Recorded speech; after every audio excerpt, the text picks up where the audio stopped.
खैबर पख्तूनख्वा में security forces जूं 9 ऐं 10 सितंबर ते 3 धारदार कार्रवाइयूं। 19 भारतीय हिमायत याफ़्ता ख़्वारिजन भेड़ा मोहम्मद जे इलाइक़े गुलनो में ऑपरेशन दौरान 14 दहशतगर्द मारिजी विया।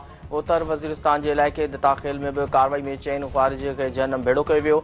बनू में चकरनि दौरान एक दहशतगर्द मारिजी वियो आहे। मारिजी वियल दहशतगर्दनि वटां हथियार ऐं गोला बारूद हथ कयो वियो आहे। बारूद भारतीय हिमायत याफ़्ता ख़्वारिज जे इलाइक़े में दहशतगर्दी वारदातुनि में मुलविस हुआ। पाक फौज भारतीय पुठभराई सां थींदड़ दहशतगर्दी जे ख़ात्मे लाइ पुरज़म आहे। सिंध जे वॾे वज़ीर सैयद मुराद अली शाह चयो आहे त सॼे मुल्क में ॿोॾ वारी सूरतहाल आहे। हू ॿोॾ वारी सूरतहाल खे मोड़ीअण लाइ मुकमल तयारु आहिनि। तनक़ीद कंदड़ हाकारी तनक़ीद कनि त जीअं ग़लतियुनि जो अज़ालो कयो वञे। सिंध सरकार जे पहिरीं तरजीह माण्हुनि जी जान बचाइणु आहे।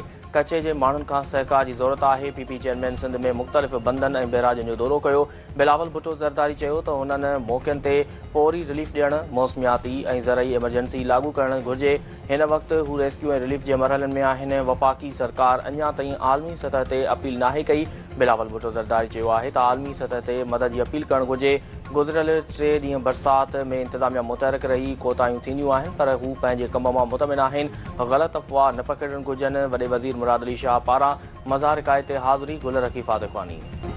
कराची जे मुख़्तलिफ़ इलाइक़नि में वक़्फ़े सां किथे तेज़ त किथे हल्की बरसाति। जाबलू इलाइक़नि मां पाणी अचण सबबि मलीर ऐं लियारी नदियूं वही आयूं। वसकारे सबबि मुख़्तलिफ़ इलाइक़नि में ट्रैफ़िक रवानी मुतासिर, शहरी सख़्तु परेशान। गुडू सखर ऐं कोटड़ी बैराजनि में पाणी जी सतह में वाध बरक़रार। गुडू बैराज वटि मथों वकिरो 5,02,861 हेठां वकिरो 4,75,970 क्यूसेक रिकॉर्ड। सखर बैराज वटि मथों वकिरो 4,40,985 क्यूसेक। कोटड़ी बैराज वटि पाणी जो मथों वकिरो 2,57,754 क्यूसेक रिकॉर्ड।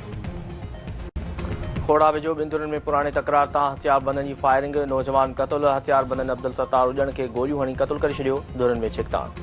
ऐं अमरीकी रियासत यूटाह में सदर डोनाल्ड ट्रम्प जो वेझो सम्झो वेंदड़ क़दामत पसंद अॻुवाण चार्ली कर्क क़ातिलाणे हमले में मारिजी वियो। यूटाह वैली यूनिवर्सिटी में तक़रीब में ख़िताब दौरान चार्ली कर्क खे गोलियुनि जो ख़ाज बणायो वियो।